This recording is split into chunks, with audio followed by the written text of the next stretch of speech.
नमस्कार दोस्तों, कैसे हैं आप लोग। आज मैं अपनी बात दो पंक्तियों से शुरू करना चाहता हूं कि 22 साल की मनु ने कमाल कर दिया, पेरिस ओलंपिक में धमाल कर दिया। जी हाँ, पेरिस ओलंपिक में भारत की बेटी मनु भाकर ने एक पदक जीता है। कहने के लिए कांस्य पदक है, लेकिन यह एक ऐतिहासिक पदक है। क्यों? क्योंकि इसके पहले शूटिंग रेंज में जितने भी पदक जीते गए थे वह पुरुष वर्ग में जीते गए थे। जैसा कि आपको याद होगा, 2004 में राज्यवर्धन सिंह राठौर ने पदक जीता था, 2008 में अभिनव बिंद्रा ने जीता था, बाद में जो लंदन ओलंपिक हुआ था उसमें गगन नारंग और विजय कुमार ने टीम इवेंट में इस पदक को जीता था। लेकिन अब तक भारत की कोई बेटी, कोई महिला शूटिंग में पदक नहीं जीत पाई थी। यह सही है कि हमें उम्मीद थी कि मनु भाकर स्वर्ण पदक लाएंगी, लेकिन वे कांस्य पदक लाई।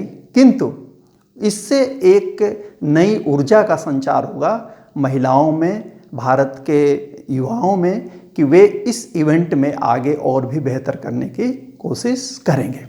और मैंने जो कहा था कि 22 साल की, देखिए ये बहुत कम उम्र होती है। और यदि मेडल के हिसाब से देखें तो 22 साल की उम्र में जो अपनी मनु भाकर हैं वह 22 इस ओलंपिक मेडल को ले लें तो 22 मेडल जीत चुकी हैं। इसके पहले वो 21 मेडल जीत चुकी थी, जिसमें एशियन गेम्स, कॉमनवेल्थ या जो international shooting sport federation championship होती है, वह वर्ल्ड कप, इन सबको मिला करके वह 21 पदक जीत चुकी थी, जिसमें 16 स्वर्ण थे।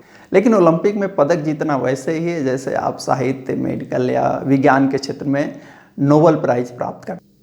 लेकिन दोस्तों, हरियाणा के झज्जर जिले के गोरिया गांव से फ्रांस के पेरिस तक का यह सफ़र मनु भाकर के लिए कभी भी आसान नहीं था। और न केवल उनके लिए आसान था, बल्कि उनके परिवार के लिए भी आसान नहीं था। हम सभी जानते हैं, कहने के लिए हम कहेंगे कि हम लैंगिक समानता में विश्वास करते हैं, हम बेटे और बेटी में कोई अंतर नहीं करते। लेकिन हकीकत यह है कि व्यवहारिक स्तर पे समाज जो है लड़कियों को उस तरह से आगे बढ़ने का मौका नहीं देता जैसा कि आम तौर से लड़कों को मिलती है। तो उनको लड़ाई लड़नी पड़ी। उनकी माँ सुमेधा भाकर एक इंटरव्यू में बता रही थी कि उनको अपने परिवार, अपने गांव, अपने समाज से लड़ाई लड़नी पड़ी। लोग टीका टिप्पणी करते थे कि ये लड़की को कहाँ भेज रही है।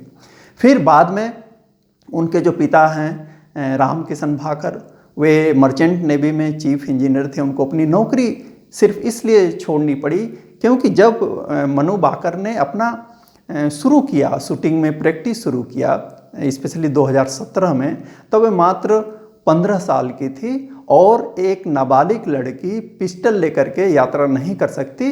तो कोई कानूनी विवाद न हो, इसके लिए जो उनके पिता हैं उन्होंने नौकरी भी छोड़ दी और माता पिता दोनों ने मिलकर के अपनी बेटी को आगे बढ़ाने का प्रयास किया। वैसे एक और इंटरेस्टिंग चीज़ बताऊं मैं आप लोगों को कि मनु भाकर कभी स्पोर्ट में नहीं आना चाहती थी या शूटर नहीं बनना चाहती थी। उनकी माँ का एक सपना था और स्वयं मनु भाकर इस सपने को पूरा करना चाहती थी।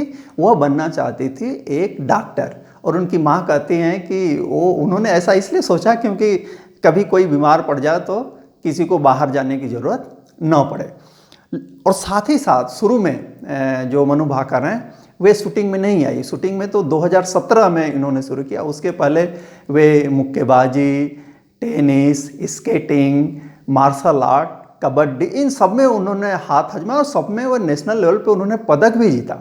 लेकिन 2017 से उनकी लाइफ चेंज हुई जब उनको अनिल जाखड़ एक कोच मिले शूटिंग के, और उन्होंने अपने प्रयासों से मनु भाकर को आगे बढ़ाने का प्रयास किया। बाद में 2018 में, जैसा मैंने बताया, कि उनके पिता ने अपनी नौकरी छोड़ दी, अपनी बेटी के लिए अपना करियर छोड़ करके बेटी के करियर पर फोकस किया और मनु भाकर वहाँ से आगे बढ़ती रहीं। 2020 के ओलंपिक में इन्होंने भाग लिया था, टोक्यो जो ओलंपिक था। लेकिन दुर्भाग्य से उस समय इनकी पिस्टल खराब हो गई और ये क्वालिफाई भी नहीं कर पाई।